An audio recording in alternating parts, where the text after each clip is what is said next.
హైదరాబాద్లోని మల్కాజ్గిరికి చెందిన గోడిశాల నిఖిత అమెరికాలోని మ్యారీల్యాండ్లో సాఫ్ట్వేర్ ఉద్యోగిని. డిసెంబర్ 31న న్యూ ఇయర్ సాయంత్రం నుండి నిఖిత కనిపించకుండా పోయింది. విచిత్రం ఏమిటంటే జనవరి 2న ఆమె కనిపించడం లేదంటూ పోలీసులకు ఫిర్యాదు చేసింది అర్జున్ శర్మ అనే వ్యక్తి. పోలీసులు జనవరి 3న కొలంబియాలోని ట్విన్ రివర్స్ రోడ్లో ఉన్న అర్జున్ అపార్ట్మెంట్ను సోదా చేయగా అక్కడే నిఖిత శవమై కనిపించింది.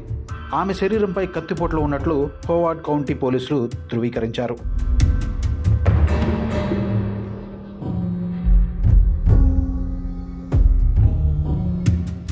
నిఖిత హత్యకు ఆర్థిక లావాదేవీలే కారణమని నిఖిత కుటుంబ సభ్యులు ఆరోపిస్తున్నారు.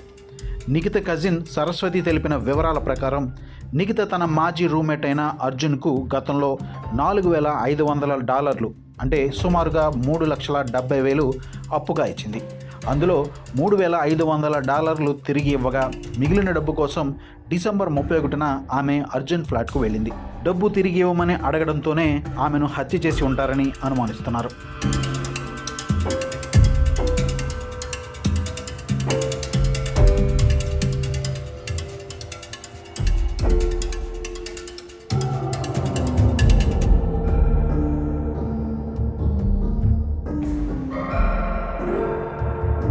హత్య తర్వాత నిందితుడు అర్జున్ శర్మ ఇండియాకు వచ్చేయగా పోలీసులు అతన్ని అరెస్టు చేసి కేసు నమోదు చేశారు.